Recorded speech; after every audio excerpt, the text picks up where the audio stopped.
दोस्तों, ये कुछ कहानियों का गुलदस्ता है, एक कंसेप्ट है, यूनिक कंसेप्ट। कहानी के अंदर कहानी। देखो, सुनो, लेकिन ध्यान से। इस कहानी का टाइटल है एक अजीब सी रेल यात्रा। कहानी शुरू करता हूं। 4 नौजवान लड़के संभ्रांत परिवार के ताबड़तोड़ भागते हुए रेलवे स्टेशन में दाखिल होते हैं। प्लेटफॉर्म पे जाते हैं, देख रहे हैं कि एक रेलगाड़ी प्लेटफॉर्म से चल चुकी है, गति पकड़ चुकी है। किसी तरह से एक एक करके चारों उस गाड़ी में सवार होते हैं। अंदर पहुंचते हैं तो देखते हैं कि सारा जो डब्बा है खाली। तो कहते हैं चलो भाई कहीं बैठ जाओ, पिकनिक की तो मनानी है, 5 स्टेशन की तो बात है। चलो ये कूपा ठीक रहेगा। अब चलो सामान निकालो अपना, शुरू करते हैं। ये कहता है इतनी देर में किसी के कदमों की आहट उनको सुनाई देती है। आपस में गुस्सा करते हैं, अरे यार कहीं टीटी तो नहीं, हमने तो टिकट भी नहीं लिया, जल्दबाजी में तो ट्रेन पकड़ी है। कहते हैं हाँ यार, दूसरा कहता है टीटी लग रहा है मुझे तो, अब क्या करें? चलो टॉयलेट में जाके छुप जाते हैं।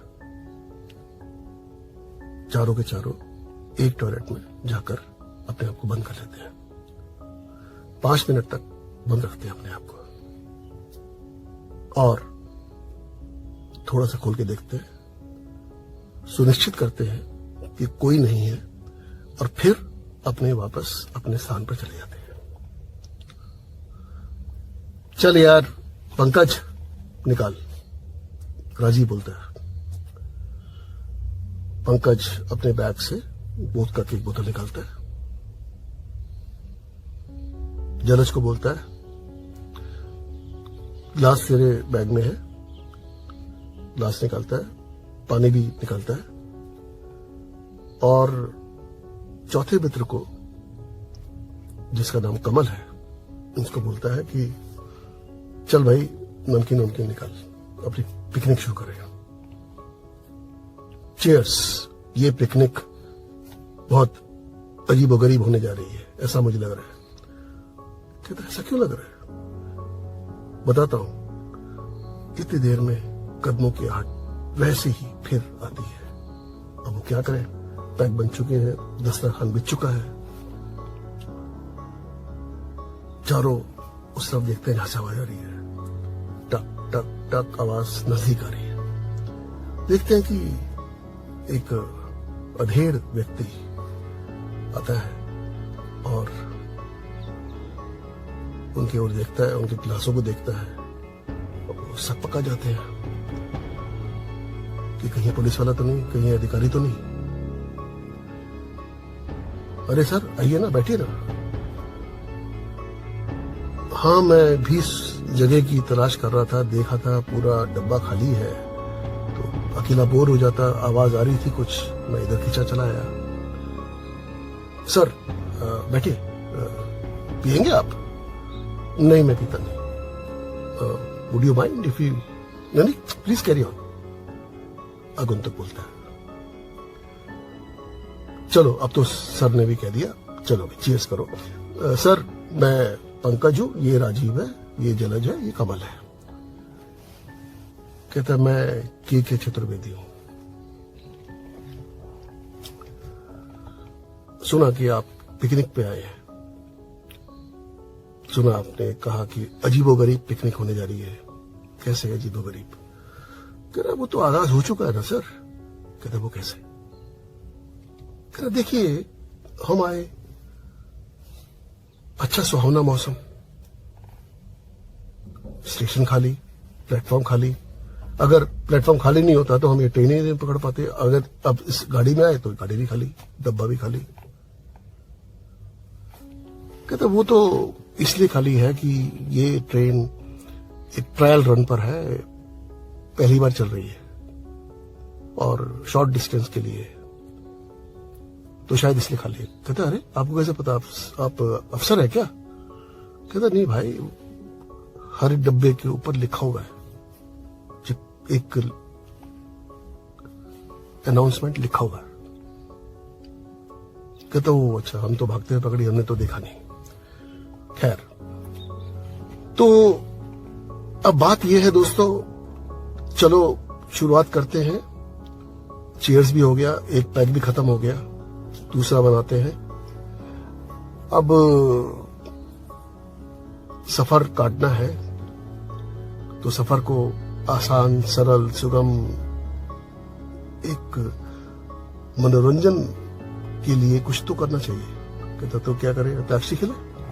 कहते नहीं यार, अंताक्षरी बिना लड़कियों के नहीं खेली जाती। कहता फिर क्या करें? कहता देखो, हम चारों एक साथ बड़े हैं, बड़े हुए, एक ही क्लास में पढ़ते हैं, हम चारों की एक ही टेस्ट है, हमें सस्पेंस फिल्में, सस्पेंस कहानियां बहुत पसंद है। तो क्यों ना एक ऐसा खेल खेला जाए कि हर एक हम में से एक कोई कहानी सुनाए, सस्पेंस कहानी, और सफर को पूरा किया जाए। तो चारों सिर हिलाते हैं, सक्सेना साहब भी देखकर मुस्कुराते हैं। तो हम शुरुआत करते हैं पंकज के साथ। पंकज, तुम सुना पहले कहानी।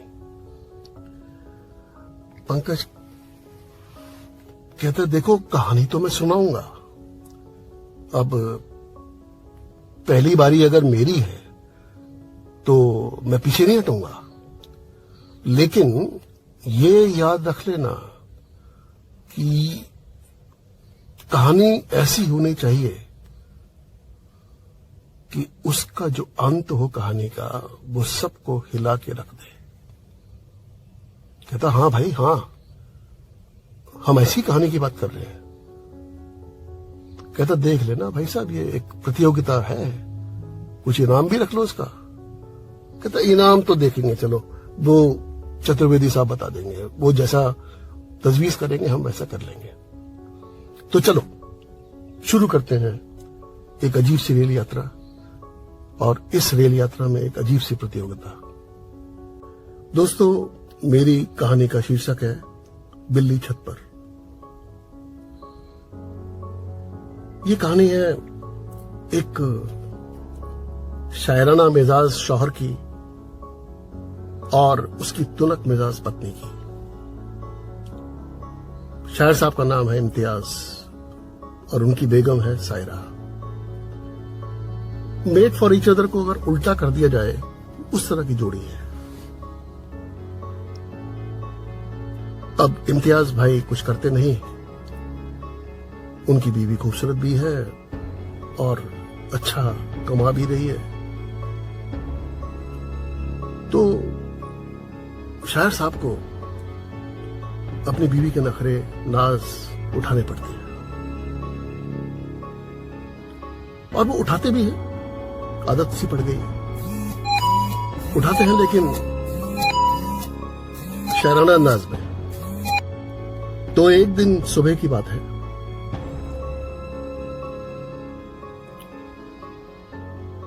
इम्तियाज अपनी बेगम को कहते हैं, अरे सायरा, तुम्हें अब जा तो रही हो तुम अपने ऑफिशियल टूर पर, तो जाते जाते अपने हाथ से चाय तो पिला दो यार, अब तो 15 दिन के बाद नसीब होगी। कहते चलो मैं चाय बनाती हूं, बैठो। वो चाय की ट्रे लेके आती है और उसके सामने बैठी हुई चाय बनाती है, मुस्कुराती हुई, और शायर साहब कहते हैं, उधर वो शक्कर मिला रही है चाय में, इधर शायर साहब कुछ फूट पड़ते हैं ऐसे, भंवर 2 बना रही हैं वो, भंवर दो बना रही हैं वो, एक चाय की प्याली में, दूसरा अपने गाल पे। एक में चीनी घुल रही है और दूसरे में दिल मेरा। अब सायरा हंस पड़ती है। अरे शायर साहब, तुम्हारी इन्हीं बातों ने तो, इन्हीं अदाओं ने तो दिल जीता मेरा। खैर, अब कुछ शेरो शायरी छोड़ो, मुझे जाना, मैं लेट हो रही हूं। मेरे जाने से पहले मेरी कुछ जरूरी बातें ध्यान दो और वैसा करना जैसे मैं बता रही।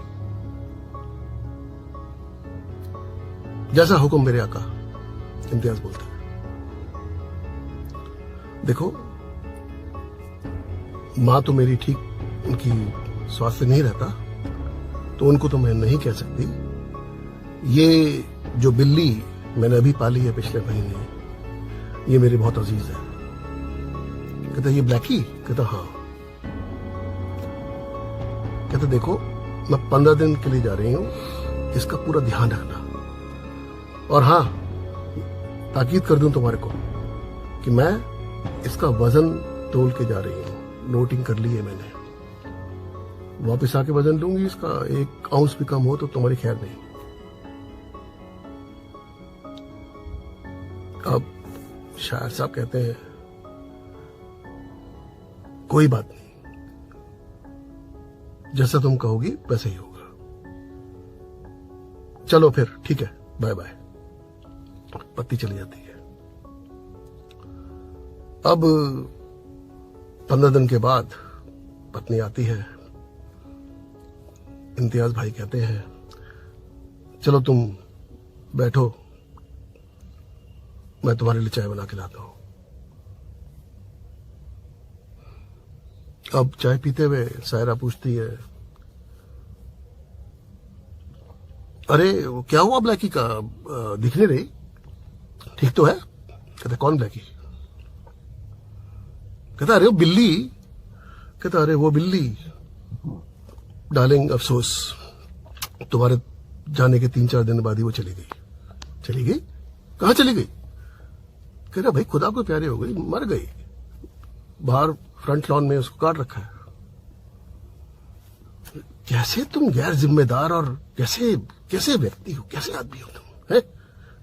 एक चीज तुमसे ठीक से नहीं होती, और ये क्या, कैसी मतलब कितनी इंसेंसिटिव चीजें तरीके से बात करते हो। सीधा न्यूज ब्रेक कर दी, वो बिल्ली मर गई। अरे कहते फिर और कैसे, और खबर और कैसे बताओ भाई?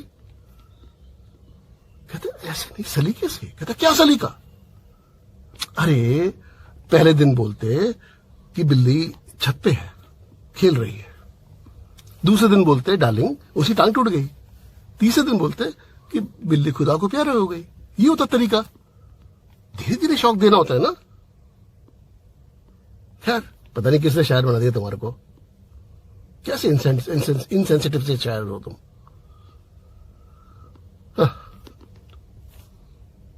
कप रखती है चाय का नीचे। खैर, मम्मी कैसी है मेरी? अब शायर साहब सोचते हैं, कहते मम्मी छत पर है। अब जैसे ही पंकज की कहानी खत्म होती है तो गाड़ी की रफ्तार धीरे हो जाती है और वो रुक जाती है। एक प्लेटफॉर्म आया है। राजीव बाहर जाके देखता है। ये भी देखते हैरान होते हैं कि इतनी तेज धूप, इतनी देर में वो राजीव बाहर से दरवाजा खोल करके जो देख के आया है, अब बिल्कुल पसीने में लथपथ। कहता यार कमाल है यार, आए थे हम, कितना सुहावना मौसम था, ये कैसी धूप है यार, बिल्कुल जैसे सूरज तुम्हारे सर पे खड़ा हुआ है, बर्दाश्त नहीं हो रही है। तो अच्छा हम एसी कोच में है। कह चलो तो सक्सेना साहब कैसी लगी कहानी पंकज की? कह रहा है कहानी तो ठीक है, लेकिन कहानी की रफ्तार तो तुम्हारी ठीक है, उससे भी तेज रफ्तार तुम्हारी वोदका की है। कहता कहता क्यों? कहता देखो नीचे। नीचे देखा तो वो अब तक 2 बोतलें गटक चुके। हंसने लगे चारों। अरे कोई बात नहीं सक्सेना साहब, पिकनिक पे आए हैं और स्टॉक की कोई कमी नहीं है। चल कमल, बाकी का स्टॉक निकाल और चल। हाँ भाई, अब किसकी बारी है? कहता अब जलज की बारी है। अब गाड़ी स्टेशन से बाहर निकल चुकी है। जलज शुरू करता है। दोस्तों,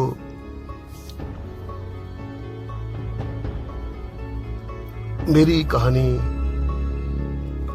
का टाइटल है बर्फ। दूसरा कहता है अरे यार, अभी तो धूप दिखाई है तूने यार, अब तो बर्फ दिखा रहे यार। डू नॉट डिस्टर्ब, बीच में मत बोलो। कहता सॉरी। ऐसे ही 4 दोस्तों की कहानी है। जैसे हम लोग जा रहे हैं ट्रेन की, और उनको भी वोदका का शौक है जैसे हमें। वो चारों भी पूरा वोदका से लैस होके हैं, लेकिन उनका शौक है वोदका को बर्फ के साथ पीने का। तो ट्रेन अटेंडेंट को पटा लेते हैं कि भाई हम पिएंगे, तुम। कहता कोई बात नहीं, पी लो। कहता देख, इंपोर्टेड वोदका है, तो यही पिला देते हैं। कहता थैंक यू साहब। कहता देख, इंपोर्टेड वोदका बिना बर्फ के ठीक नहीं लगती। कहता साहब यहाँ पे कहाँ बर्फ है, यहाँ तो पेंट्री कार भी नहीं है। कहता अब स्टेशन जो आएगा उससे पकड़ लियो यार। कहता अब तो छोटा स्टेशन आएगा, यहाँ पर बर्फ नहीं मिलती। कहता ले 100 रुपए देते उसको, जा ले इंतजाम कर, कहीं से भी इंतजाम कर। अब वो 100 रुपए जेब में रखता है। थोड़ी देर में आता है बर्फ लेकर के। बर्फ इतनी है कि सबका पैक बन जाए। पीते हैं, खत्म हो जाती है, दूसरे पैक बनाते हैं। अब फिर वही होता है कि उसको बर्फ मांगते हैं। वो कहता है बर्फ नहीं है। अच्छा ले यार, तो 200 रुपए ले। अब वो 200 रुपए रखता है, फिर अब बर्फ ले आता है। फिर जो है बर्फ उतनी ही है जिसमें से एक पैक बने। अब अगला पैक भी खत्म। जब 2-3 बार ऐसा होता है, वो आनाकानी करता है, उसको पैसे देते हैं, उसको बढ़ा के दे देते हैं, 200 के 300, 300 के 400। वो हर बार बर्फ ले आता है, लेकिन सिर्फ उतनी जितनी उनका एक पैक बन जाए चारों का। कहता देख भाई, हमारा स्टेशन भी आने वाला है, पैक भी आखिरी है, बस एक बार बर्फ का बंदोबस्त और कर देंगे। कहता सर नहीं कर सकता। कहता यार छोड़ ना यार, तू ले कितने पैसे दूं? कहता जी बिल्कुल नहीं कर सकता। कहता भाई कितने पैसे चाहिए? कहता जी पैसे आप जितने मर्जी दो, मैं नहीं कर सकता। कहता क्यों? कहता क्योंकि डेड बॉडी को पिछले स्टेशन पे उतारा जा चुका है। गाड़ी की रफ्तार धीरे हो जाती है। अब बारी है कमल की कहानी सुनाने की। ये चारों दोस्त अपने फिर से अपना पैक बनाते हैं। गाड़ी रुक जाती है, स्टेशन आ जाता है। खिड़की से बाहर देखते हैं तो कमाल का मौसम है, पटापट बारिश पड़ रही है। अब फिर राजीव उठ के जाता है, दरवाजा खोल करके देखता है और वापस आता है बिल्कुल भीगा हुआ। कह रहा है यार गजब का मौसम है यार यहाँ का, ये हो क्या गया? आए थे मौसम बिल्कुल सुहावना था, पिछले स्टेशन पे इतनी कड़ाकी ऐसी धूप थी तेज, अब यहाँ पर ऐसी बारिश हो रही है, इससे बादल फट चुका हो और कोई आदमी भी नजर नहीं आ रहा। जैसे पिछले प्लेटफॉर्म पे कोई नहीं नजर आ रहा था, इसमें भी कोई नजर नहीं आ रहा। कह रहा है पागल, इतनी बारिश में कौन नजर आएगा भाई?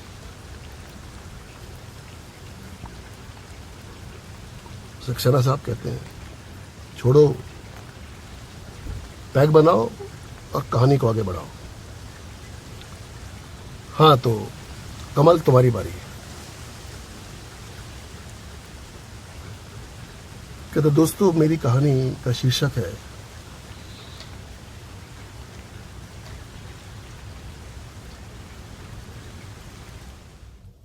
एक चंदन का बक्सा। कहानी है एक सीनियर सिटीजन कपल की। दोनों 55 साल से दाम्पत्य जीवन में है और अब पति जो है डेथ बेड पर है और पति बोल रहा है अपनी बीवी को, मारिया देखो, तुम जानती हो कि मैं कितना कंजूस रहा हूं। कहती है यस डियर जोसेफ, जानती हो। कहते देखो, मेरी एक विश है, मेरे पास ज्यादा समय नहीं है। मैं चाहता हूं कि जब मैं मरूं तो मेरे सारी दौलत तो तुम इकट्ठी कर लेना। मकान में मैंने सब जगह छुपा रखी है, किसी को नहीं पता, देख लेना, मिल जाएगी। वो सारी दौलत मेरे ताबूत में डाल देना। क्या बात कर रहे हो जोसेफ? कहते हाँ भाई, मुझे अपनी अगली जिंदगी के लिए चाहिए। पूरी जिंदगी कंजूसी से मैंने धन संचय किया, बचाया, तो अब उसका फायदा मैं ही उठाऊं ना। कहते जोसेफ, भूल रहे हो तुम, हम ईसाई हैं। ईसाई लोग के लिए एक ही लाइफ में बिलीव करते हैं, उनके लिए दूसरी कोई लाइफ नहीं है। This is the only life. अरे छोड़ो यार बढ़िया, ये फारोज नहीं थे इजिप्ट के, उन सालों ने पिरामिड बनाए, इतने बड़े बड़े पिरामिड, उसमें क्या नहीं था? खाने पीने की चीजें, उनके वस्त्र, हीरे जवाहरात, इत्र, क्या नहीं था? सिर्फ इसलिए क्योंकि वो राजा थे। मैं भी कहना चाहता हूं, तुम तो मेरी आज्ञाकारी पत्नी रही हो यार। बोलो, वादा करती हो ना मैं चैन से मर सकूं? Okay Joseph, as you like. हाँ, मैं तुम्हारी आज्ञाकारी पत्नी हूं, मैं वैसे ही करूंगी जैसे तुमने कहा। अब जोसेफ अपने चैन की सांस लेकर के उधर तकिए पे रखता सिर, और वो उसकी आखिरी सांस साबित होती है। मारिया को बहुत अफसोस होता है। खैर, वो अपने काम पे लग जाती है, बहुत सारे काम निपटाने थे। आखिर के सारे बच्चों को, पोतों को, नातियों को, सबको बुलाना था। अकेले थे, घर में थे बच्चे, इसी शहर में नाती पोते सब, उनको बुलाना तो था ही। 3-4 घंटे में सारा परिवार इकट्ठा हो जाता है, रोना धोना खत्म होता है। तो मारिया कहती है देखो बच्चों, वो सारा बात बताती है कि जोसेफ ने अपनी आखिरी इच्छा क्या प्रकट की थी। तो वो बिलीव नहीं कर पाते। कहते क्या मतलब, क्या माँ तुम क्या बात कर रही हो? और कितना पैसा है? क्या पैसा है? हमने तो पैसा देखा नहीं। कहते नहीं, मैंने सारी अलमारियां, सारे गद्दे, सारे पलंग, सारे बिस्तर, कहां कहां, कौन से कोने में, पानी की टंकी तक देख ली, कोई नहीं छोड़ा। इतना पैसा इकट्ठा हुआ है। कह रहे पिछले 4 घंटे से मैं यही कर रही हूं। कहते कितना पैसा इकट्ठा हुआ? कहते मैंने काउंट करा 7 करोड़ 51 लाख।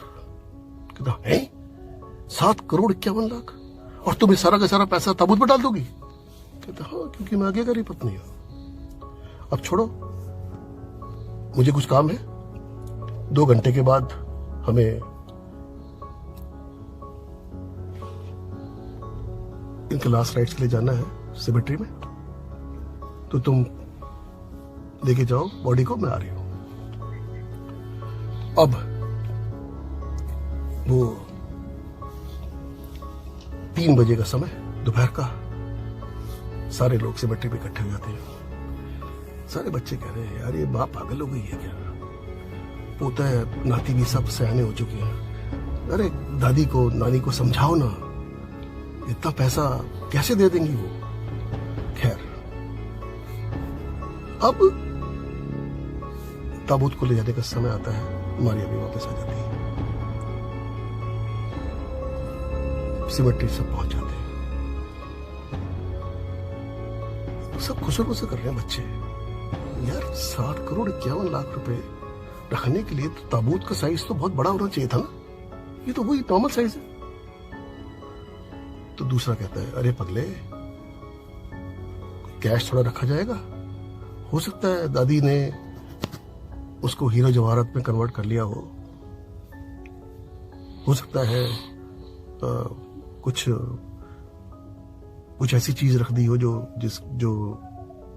कोई प्लेटिनम ले लिया हो। हाँ, ये बात तो हो सकती है। अब आखिर के समय में जब कॉफिन को नीचे रखा जाना है, कब्र में डालना है, उससे पहले पादरी ढक्कन खोलता है कि आखिरी बार दर्शन कर लो। मारिया आती है, उसके हाथ में एक चंदन का बक्सा है छोटा सा। वो चंदन का बक्सा अपने पति के कॉफिन में रखती है और कब्र में चला जाता है कॉफिन। सब घर पहुंचते हैं तो सब टेंशन में, कोई किसी से बात नहीं कर रहा। वो देख रहे हैं कि इसका मतलब वही है 7,51,00,000 गए। देखते हैं मारिया मुस्कुरा रही है मंद मन। कहती क्या बात है, क्यों मुस्कुरा रही हो माँ? बड़ा बेटा पूछता है क्या रखा था आपने चंदन के बक्से में? कहते देखो उसमें मैंने एक चिट्ठी रखी थी और वो चिट्ठी की कॉपी मेरे पास से पढ़ के सुना देती हूँ। मैंने लिखा था डियर हस्बैंड, संलग्न है साथ में 7,51,00,000 का चेक। जल्द से जल्द इसको बैंक ऑफ हेवन में एनकैश कराएं और मुझे तुरंत सूचित करें। आपकी आज्ञाकारी पत्नी मारिया। कमल की कहानी खत्म होती है और जैसा अब तक होता आया है, कहानी खत्म होते ही अगला स्टेशन आने वाला होता है, आ चुका है। सब इस बार बहुत ज्यादा कौतूहल में है कि इस बार बाहर का मौसम कैसा है यार स्टेशन पर। तो वो देखते हैं जब स्टेशन पे गाड़ी रुकती है, साए साए हवा चल रही है।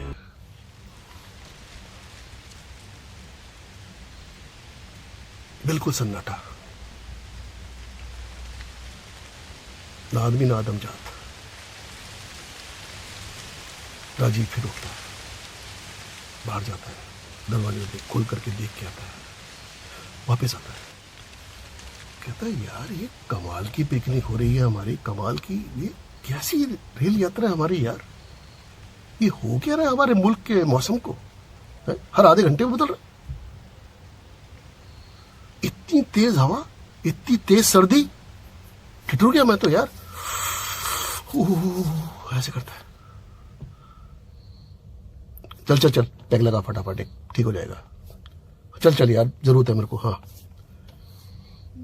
तो सक्सेना साहब कहते हैं छोड़िए मौसम को जनाब, आप अंदर के मौसम पर गौर करें, अगली कहानी शुरुआत करें। किसकी बारी है? सब कहते हैं राजीव की। अब राजीव अपना पैग पूरा पी जाता है एक सांस में और शुरू करता है। दोस्तों, ये कहानी है जिसका शीर्षक है क्रिकेट। कहानी है दो 90 साल के व्यक्तियों की, एक रामलाल दूसरा श्यामलाल। जब से इन्होंने होश संभाला तब से ये दोनों साथ ही रहे, साथ ही पले बड़े, स्कूल गए, कॉलेज गए, यूनिवर्सिटी गए, शादी नहीं करी, कोई परिवार नहीं, एक दूसरे के, इतनी गहरी दोस्ती। अब रामलाल और श्यामलाल की उम्र हो चुकी है।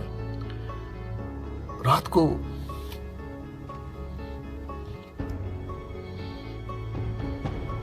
लेटे हुए रामलाल, श्यामलाल साथ में बैठा हुआ है।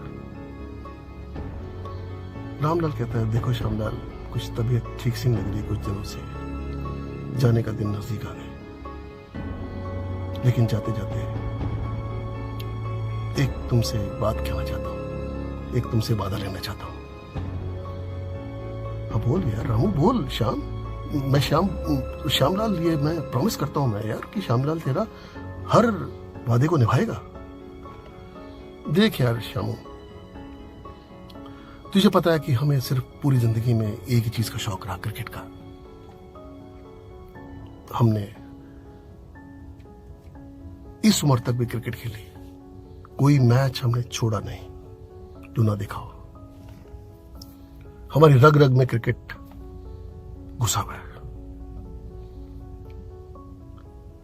कहता हम में से एक जो भी पहले ऊपर जाएगा वो वहां पर देखेगा ऊपर क्रिकेट की कोई व्यवस्था है, और है या नहीं है वो आकर हमें बताएगा, दूसरे को। ठीक है, दोनों सहमत हो जाते हैं। और सोमवार की बात थी, बुधवार को रामलाल भगवान को प्यारे हो जाते हैं। 2 दिन बीत गए, श्यामलाल बहुत डिप्रेशन में, बहुत उदास। रात के 2 बजे बहुत मुश्किल से सोने की कोशिश कर रहा है। इतनी देर में आवाज होती है, श्यामलाल। कौन? मैं रामू। कौन रामू?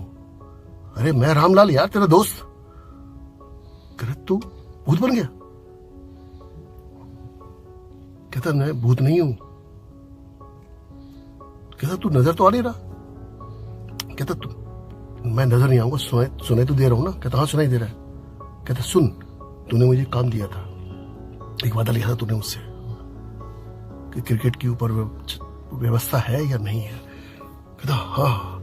कहता भाई मेरे पास तेरे लिए 2 खबरें हैं, एक अच्छी और एक बुरी। पहले कौन सी सुनाऊं? कहता यार ऑफ कोर्स अच्छी पहले सुनाएगा। कहता देख सुन, वहां पर स्वर्ग में क्रिकेट की चाक चौबंद व्यवस्था है, गेंद, बल्ला, विकेट, बैट्स, नेट्स वगैरह सब कुछ है वहां पर। कहता अरे वाह बहुत बढ़िया। कहता इससे भी अच्छी खबर सुनाता हूं तेरे को। कहता वहां पर हम सारे दिन खेलते हैं, हमें ना भूख लगती है ना प्यास लगती है ना हम थकते हैं। कहता अच्छा। कहता अरे और तो और वहां पर तो HPL बन गया है। कहता HPL? कहता हाँ, हेवेंस प्रीमियर लीग। कहता उस टूर्नामेंट का आयोजन होने जा रहा है। कहता अच्छा, तो तू ये हो गई तेरी अच्छी खबर? कहता हाँ बस इतनी थी। अच्छी नहीं लगी तेरे को? कहता बहुत अच्छी है। अब बुरी खबर क्या है? कहता बुरी खबर ये है कि जो ओपनिंग मैच है HPL का वो हमारी टीम के साथ है, और तो हमारी प्लेइंग 11 में है सैटरडे को। अब राजीव की कहानी खत्म होती है और फिर से ट्रेन की रफ्तार धीरे पड़ती है। अगला स्टेशन आता है, सबका ध्यान फिर खिड़की के बाहर, और दरवाजा अपने आप से खुल जाता है। इस बार राजीव को बाहर जाके देखने की जरूरत नहीं, सिर्फ उसको बंद करके जाने की जरूरत है। सब हैरान होते हैं कि इस बार स्टेशन पर, प्लेटफॉर्म पर कोहरा ही कोहरा है। और अब राजीव जाता है दरवाजे को बंद करने के लिए, लेकिन थोड़ी सी देर हो जाती है। वापस आता है बंद करके।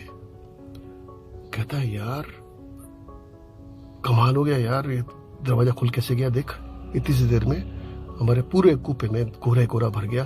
कहता यार ऐसा कोहरा तो मैंने जिंदगी में देखा नहीं। कोहरा क्या है? कोहरे की नदी है, समंदर है।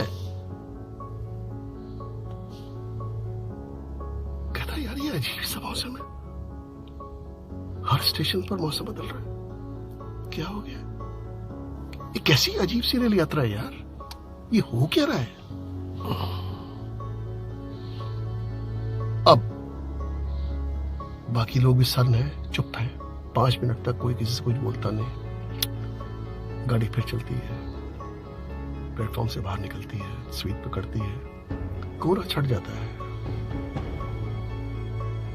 अब जब कोहरा छट जाता है, सब कुछ साफ साफ दिखने लगता है, तो वो देखते हैं कि यार वो पांचवा शख्स अधेड़ व्यक्ति वो तो है ही नहीं। अरे कहां गए सक्सेना जी, सब चिल्लाते हैं। ओह माय गॉड, कहीं भूत तो नहीं था?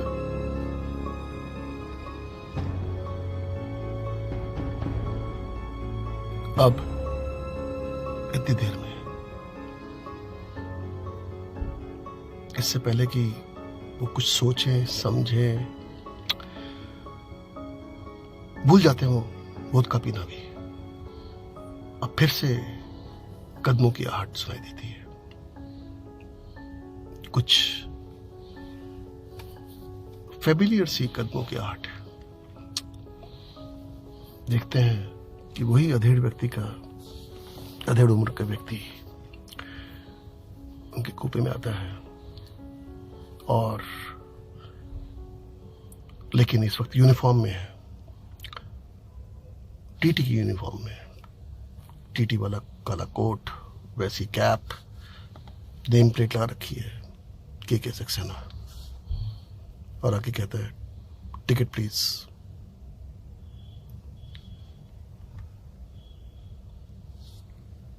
अब चारों लड़के परेशान, हैरान। काटो तो खून नहीं। अरे सक्सेना जी, आप टीटी है?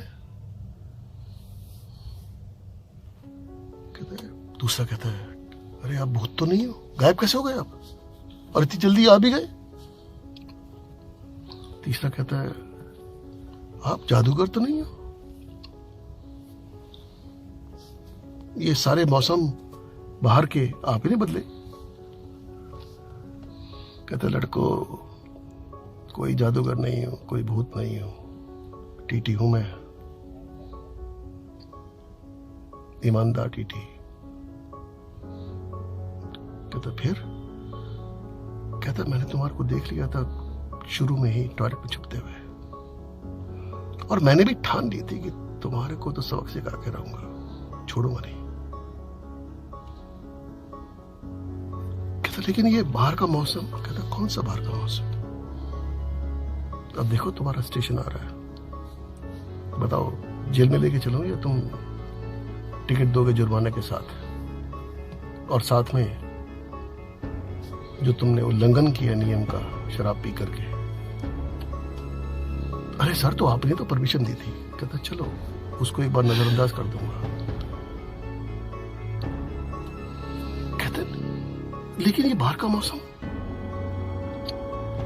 कहता देखो तुम्हारा स्टेशन भी आ गया, देखो बाहर का मौसम है ना, सब साफ। कहता अभी तो स्टेशन आया कहां, आने वाला, देख लेना। कहता लेकिन ये हुआ कैसे? कहता हुआ कैसे, नीचे देखो। नीचे देखते हैं, गिनो कितनी बोतलें खाली करी तुमने? 1 2 3 4। कहता यार इतनी सी देर में 4 बोतलें गटक गए हम। कहता लड़को, दिमाग ही सब कुछ है। जब तुम्हारा दिमाग वोदका के वश में हो तो बाहर का मौसम जैसा तुम्हारी कल्पना होगी वैसा दिखेगा। चलो अब जेब ढीली करो और अपनी अजीब सी रेल यात्रा को यहीं समाप्त करो।